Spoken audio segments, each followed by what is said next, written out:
Good morning.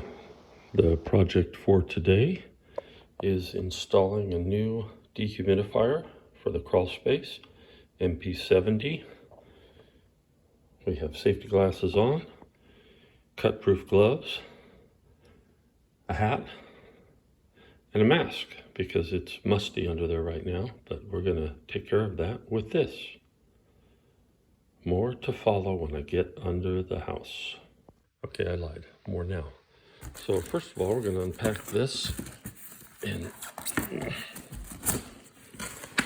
because I know that we're going to need to tap into the septic line.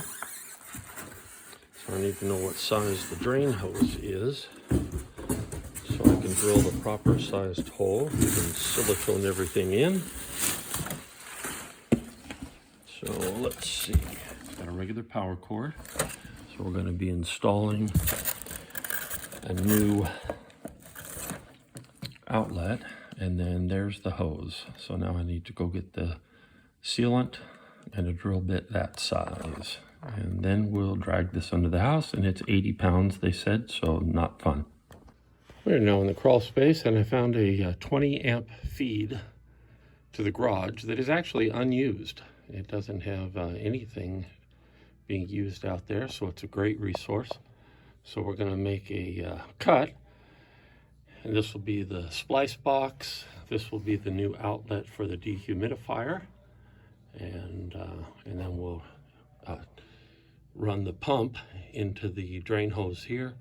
This is going out to the septic, so we'll drill a hole on top. The dehumidifier can pump 16 feet, and you can see it's only about 4 feet, so not a problem draining whatsoever. All right, the drain hose is installed into the septic. Silicone, we'll put another bead of silicone around it shortly. And now this will be the new switch box. That's 12 gauge and 12 gauge, even though it appears to be different gauges, they are not. And that goes in the garage, so I'm not even sure why they used the underground wire, but maybe it was a scrap piece. More to follow. Yesterday we had a outlet go out on the front porch, which is preventing the Christmas lights from working. And in the process of switching on and off the breakers, we crashed all the Wemos, which are junk anyway. And after 2 hours of fighting with resetting the router, resetting the devices, we finally gave up. We got one of the 3 working.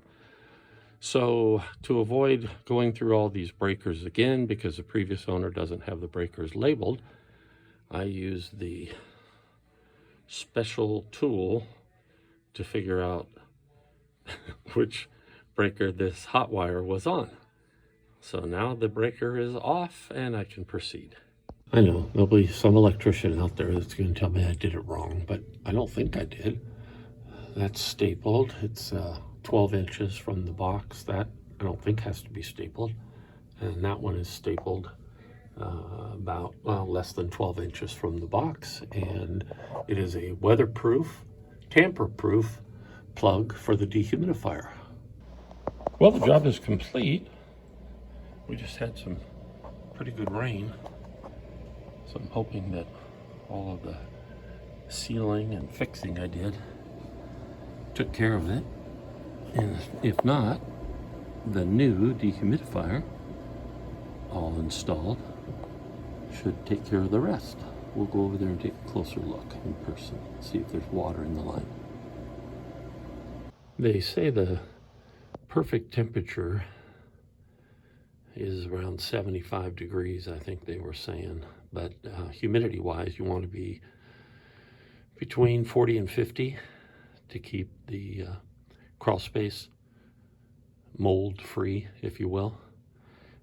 Checking the line so far, no water in there, though I did see a little bit of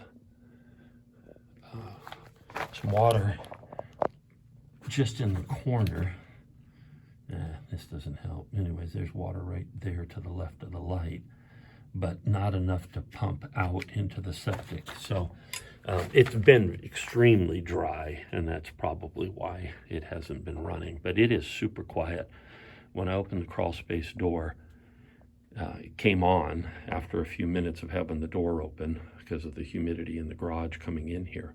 That set it off, but you couldn't even hear it running with the crawl space door closed. So anyways, installation is complete, seems to be functioning properly, and pretty happy with the outcome.